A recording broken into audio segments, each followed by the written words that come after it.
Good evening, ladies and gentlemen. My name is David Cox, and I'm the host of the New America Movement. We thank you for tuning in with us again today. And as you know, consistently, politics, right and left, there are always so many issues that we have to talk about. And I hope that most of us understand the value of being a conservative today because, I'm a conservative. Most of our listeners are conservative. And we're seeing the country being pulled to the left like a lion grabbing a small rabbit. And you're wondering, as a conservative, how are we going to stop this? Well, it is difficult. Voting is the best way to do it. Educating yourself on politics, educating yourself on the issues is so crucial today. And so I tell people it doesn't matter who you are, where you are, don't take these things for granted. Get involved. We got a great show for you today because we're going to be talking about our school systems. We're going to be talking about Moms for Liberty. Today we have a special guest, Heather Mitchell. Heather, it is so good to have you on the show today. It's great to be here, David. Amen. So good to have you. And she's going to be talking about Moms for Liberty. So let me say, first of all, tell us something about yourself that the listeners might want to know as a mom, married. Expand on that a little bit. Sure. So Heather Mitchell, born and raised in South Carolina. I have lived out of state for several years, but moved back to Pickens a couple years ago and am married. I've been married 13 years tomorrow and have 4 children, ages 2 to 7. Wow, that's awesome. Does your husband mind you getting involved in politics? He is more passionate, if anything, than I am. He is a legal immigrant, and actually, I have a bachelor's degree in history, but I would say he actually knows U.S. history even better than me. He self-studies and is as patriotic as any American I know. So you guys are a great team.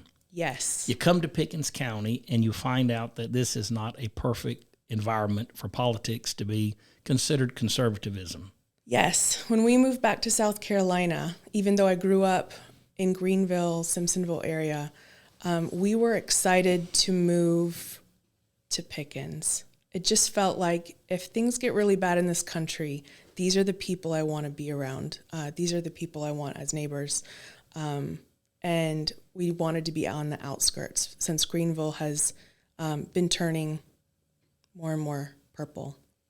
So yes, we moved to Pickens. We're really excited. And then pretty soon I got involved in local politics. Well, I'm a Pickens resident as well, and I've traveled around the world a lot. I've seen a lot of things in my life, and I have to say that this is home to me. I love Pickens. I love the people. So many great people here in the upstate of South Carolina, but we do have our problems. And I think one of the things that popped up over the last few weeks was the CRT issue. And just for our listeners, that was a book called Stamped that was in the public school system here in Pickens County. Elaborate on that a little bit because you're a mom, you've got 4 kids, and in the back of your mind, you're thinking about, as my kids grow up, what are they going to be politically? What are they going to think about in terms of religion, in terms of socialism, in terms of how our country is run? So what do you think about the future of your children and what you're seeing being taught in our school systems today?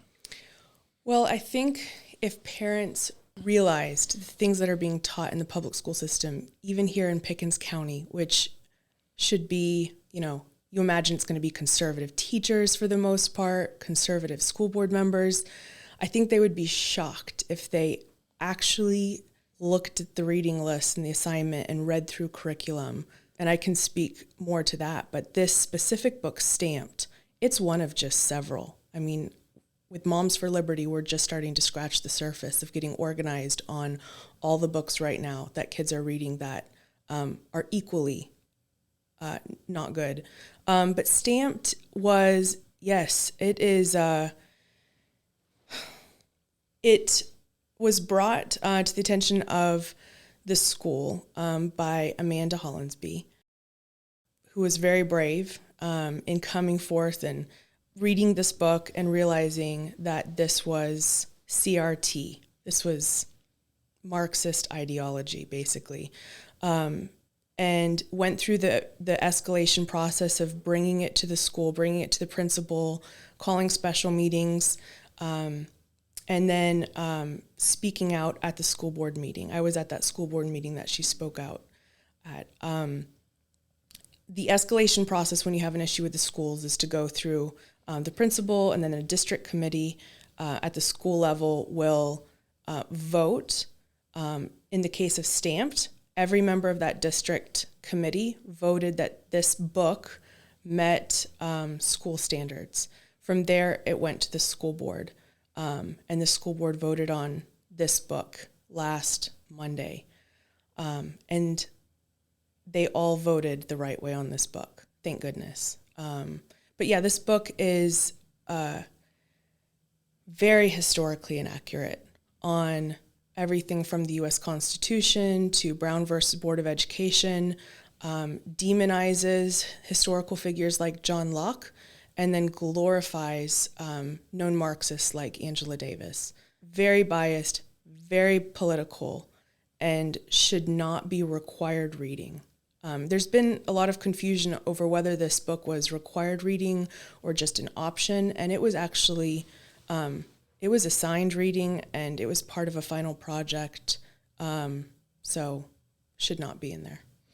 I guess the real question that our listeners would want to ask you is, why do you think that school systems today, especially in conservative counties like ours, why would they want this to be required reading? Because if Stamp was part of that, and other books like that are in the process of being taught to our children, what do you think's driving this? I think we are living in a very woke culture, and you would think that in the South, that teachers and administrators and leaders are all going to come together with an idea of protecting, first of all, what a proviso written by the representatives of the state of South Carolina said, you cannot violate this proviso. And I think it had 7 or 8 points on it. And most people who are very smart read that and said this book violated all 7 of these provisos, and that the book should be taken and removed out of the school system. I think even the governor spoke on this issue. But there's this split in the school system, in our state government now versus teachers in the classroom. Because what I saw is most representatives that I dealt with were absolutely for removing that book and any other books like that. And they felt that this proviso, which passed with an overwhelming majority in the State House, which gave guidance to teachers and school administrations on what they could and could not allow kids to be taught. And the first thing you want to hear is, well, this is freedom of speech, this is liberty. Not necessarily, because kids, you have to have filters on what kids can listen to, of course, and what they can't. And it comes down, is this appropriate reading for kids? Of course it's not. It's not for teenagers, because it always leads up with the conclusion that white people are just bad people, that we are the bad guys here. And that's a problem for me. Now, as a mom, tell me what you think we need to do as Moms for Liberty in the future to deal with these sort of issues, because we have state reps working on it, guys like you, and thank God for guys like you. What are things you as moms need to do now? So Moms for Liberty, just a little background on that. It's an organization, it's a grassroots organization full of activists. It was started roughly 2 years ago, and has been spreading like wildfire across the country. We have over 200 chapters in over 40 states. It's organized by county. So I realized that Pickens County didn't have a chapter and decided to step up into that role. But basically, Moms for Liberty brings together liberty-minded parents. It's not just for moms. It can be dads, uncles, grandparents that want to help protect liberty in the school system. It's nonpartisan. It's not a Republican group.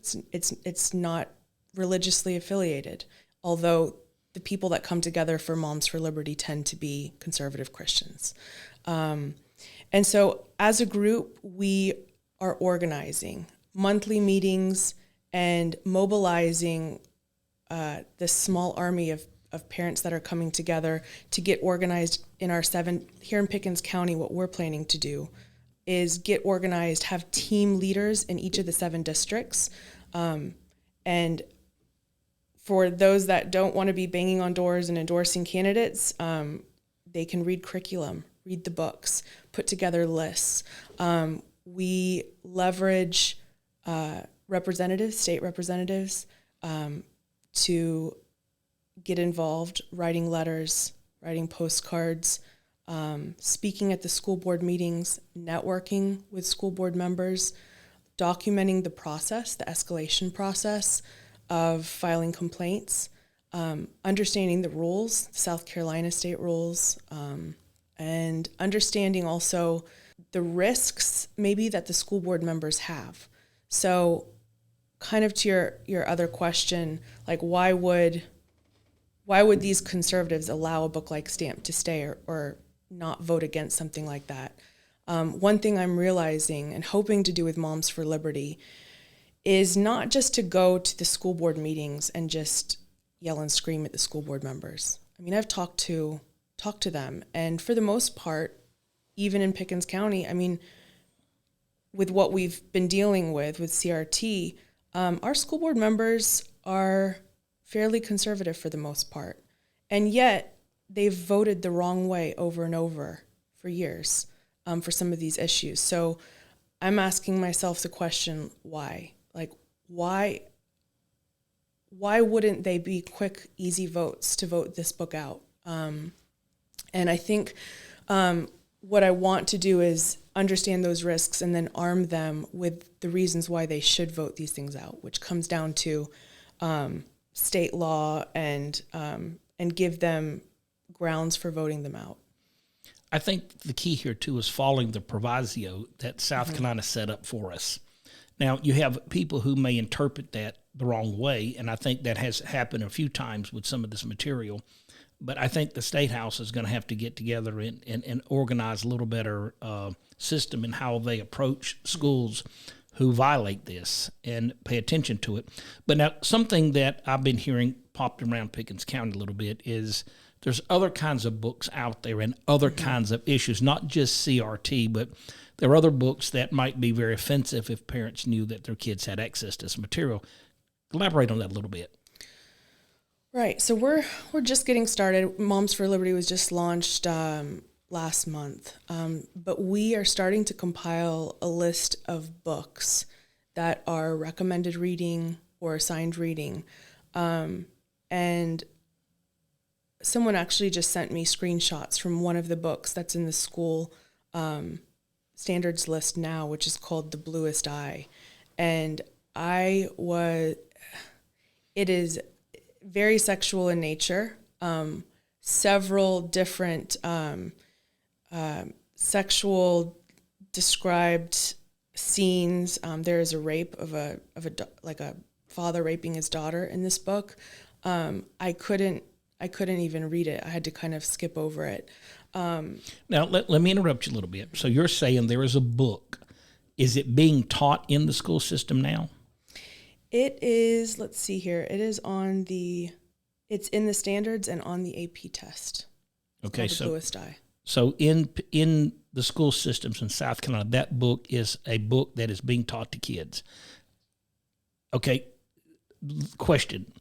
Now, you're talking about a father raping a child. Mm-hmm. Have you read that in the book? I did, yes. I have a screenshot of that page. And it shows a father raping a child? It's not a picture. It's words. It's words. Okay. Are there graphic pictures in these books? There are books, not in this Bluest Eye that I know of yet. But yes, I've been sent screenshots of images of other books that we're still planning on looking into. So Moms for Liberty really will read this material and decide if it's appropriate for kids in South Carolina to read, and then you leverage legislators to say, hey, we're block voters, and we're asking you to step up to the plate and remove these books from the school system. Yes. While the escalation process involves a parent going to the principal and escalating that way, we're trying to do all the heavy lifting for both the parents and the school board members. If we can read the curriculum, read the books, and put the cliff notes together and summarize, and then research the provisos, the laws, provide the information to the school board, to the parents, and inform them of why these books should or shouldn't remain in the school, then we're hoping that helps to expedite the process of getting things removed. Have you got a lot of support from legislators? We have, yes. Yes, and I think in respect to the book Stamped getting out, I believe we had a couple, and I don't want to name their names, but that they did get involved and they did weigh in. And I really think with the school board, the vulnerability there is not a strong, it's not a parent coming and having a strong opinion about a topic, because it's really addressing the risk for them of either losing their seat if they don't vote the right way on these issues, or losing students or losing funding. And the funding piece is something that legislators can really get involved with. Potentially schools losing funding if they allow these to stay. So my hope is that we are effective in kind of pushing on those buttons, so to speak, collaborating with them.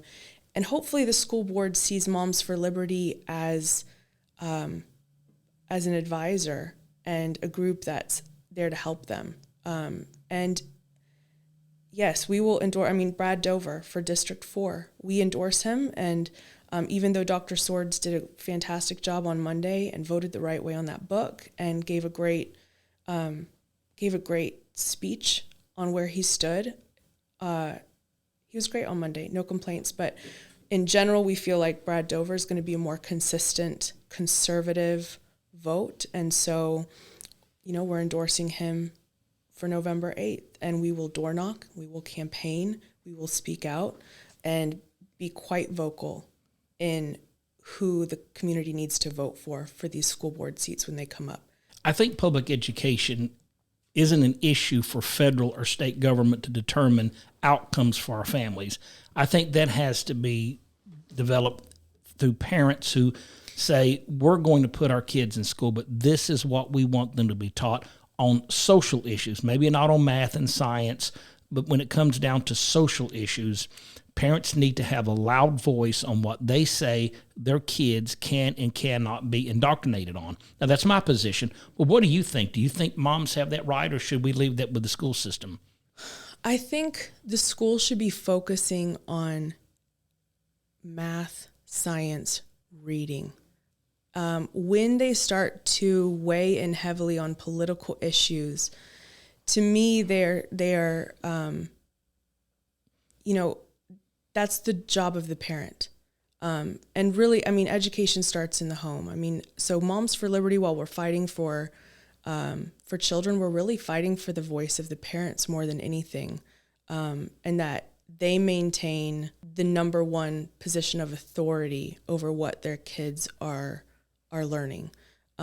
So the school system, while I know, it represents families coming from the right and the left and different religions, for that reason, they need to stay objective and focus on, yes, teaching critical thinking, but that's very different from something like critical race theory. Does that answer your question? Yeah, absolutely. The bottom line on it is it does hurt, it does infiltrate, and we have to put a stop to it. Now, what is your position on school choice, and how does Moms for Liberty see this? I believe school choice is very important. Part of why I'm supporting Ellen Weaver for state superintendent. She's excellent. It's really important. I grew up, went to a Christian school from second grade until I graduated high school. And my mom worked 3 jobs at one point to be able to afford to put my sister and I in that Christian school. We have homeschooled our kids. We have them in a Christian school now, and believe that each parent knows what's best for their kids, and if they want to put them in a particular environment, they should be able to do that. With Moms for Liberty, part of my why is that as a taxpayer, this matters to me. The number one, the largest percentage of our local taxes goes to the schools. And also as a member of the community, these kids that come out of the school will be fellow neighbors, they'll be fellow voters here in Pickens County. So yes, school choice, I feel like one thing that Moms for Liberty can do is partner with homeschool groups and private schools, charter schools, and help provide options to parents. That's awesome. That's awesome. Well, how can people in Pickens County become a part of Moms for Liberty? Do you have a website we can go to? Or we're working on the website. It's being worked on. It's not ready yet. Right now we have our Facebook page up and running. Just search Moms for Liberty Pickens County. You should find it. And then you can email us at momsforlibertypickens@gmail.com. That's moms numerical 4 libertypickens@gmail.com. Awesome. Awesome. Well, Heather, I got to say, I really enjoyed having you on the show today. It is amazing how people in America are willing to stand up and fight for what they believe in.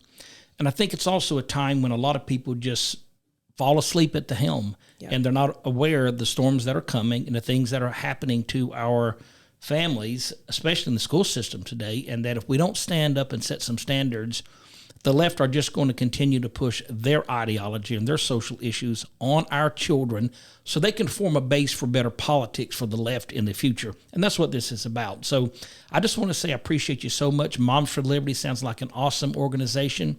I want to hear more about it. Love to have you on the show again in the future. Thank you again, Heather, for being on the show. Thank you. My pleasure. Thank you, folks. This is a New American Movement. We'll tune again next week with another show. Thank you and have a great day.